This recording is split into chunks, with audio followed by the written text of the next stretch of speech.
Vishwak, thanks for launching the song. నీ hand మంచిది because నీ అన్ని సక్సెస్లే. సో మీ గోల్డెన్ టచ్ ఈ సినిమా కూడా ఉండాలని, ఈ ప్రొడ్యూసర్స్కి ఆ luck, I mean lucky charm వీళ్ళకి కూడా అది రావాలని మనస్ఫూర్తిగా కోరుకుంటున్నాను. బికాస్ సినిమా వీళ్ళు చాలా కష్టపడి చేశారు. ఐ మీన్ అందరూ కష్టపడి చేస్తారు, బట్ వీళ్ళు రకరకాల కష్టాలు, కోవిడ్ కష్టాలు, అంతకుముందుకు ప్రొడ్యూసర్ కష్టాలు, డైరెక్టర్ కష్టాలు, అన్ని కష్టాలే సినిమాకి. ఫైనలీ అన్ని కష్టాలని అధిగమించి it's coming out in theatres. నాకైతే ఇప్పటికీ ఐ మీన్ సినిమా రిలీజ్ అవుతుందండి ఇంకా నమ్మకం లేదు, బికాజ్ అన్ని కష్టాలు అనుభవించారు వీళ్ళు. సో గైస్, మీ కష్టానికి 26 డెఫినెట్లీ మంచి రిజల్ట్ వస్తుంది.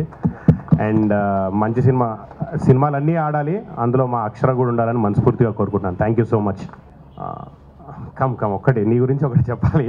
ఇది ఎప్పటి నుంచో అనుకుంటాను అంటే నేను ఫ్రెండ్ సర్కిల్లో చెప్తా ఉంటాను, you are a big inspiration to all మా జనరేషన్ యాక్టర్స్కి అండ్ నెక్స్ట్ జనరేషన్ యాక్టర్స్కి. ఎందుకో చెప్తాను, బికాజ్ నీ మనసుకు నచ్చింది నువ్వే నీ సినిమా ప్రొడ్యూస్ చేసుకొని, నువ్వే నీ సినిమా డైరెక్ట్ చేసుకొని, దీని అమ్మ జీవితం నువ్వే దాన్ని హిట్ చేసి, ఐ మీన్ ఒక ఫిల్మ్స్కి మేము when we started of acting, ఒక ఈ పని చేసేవాడు ఈ పనే చేయాలి, ఆ పని చేసేవాడు ఆ పనే చేయాలి, there were rules when we started off. కానీ మీ జనరేషన్ వచ్చిన తర్వాత ఎవడు ఏదన్నా చేయొచ్చు అని మీ జనరేషన్ ప్రూవ్ చేశాను. లైక్ నువ్వు కానీ, తరుణ్ భాస్కర్ కానీ, యూ గైస్, దర్శి కానీ, you guys are the next young blood.